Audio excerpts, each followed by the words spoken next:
Жртвата во секој момент, вклучително и жртвите на сексуалното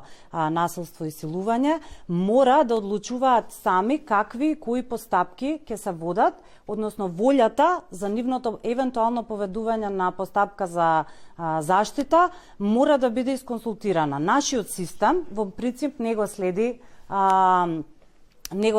ова како стандард и кога жртвата впрочем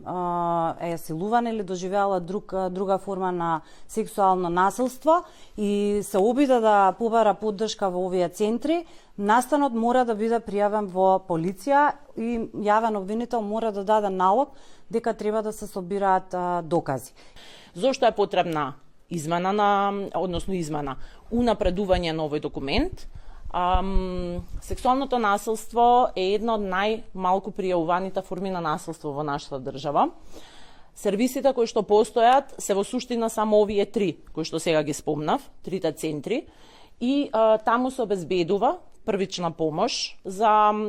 жртвите кои што ќе се охрабрат и ќе дојдат да го пријават, но на жал искуството во овие 6 години откако се формирани овие центри покажа дека не само што жртвите, односно општата популација нема познавање дека нема информација дека овие центри постојат, туку ни самите институции како полиција не ги користат во доволен број. Нашето истражување што го објавивме 2022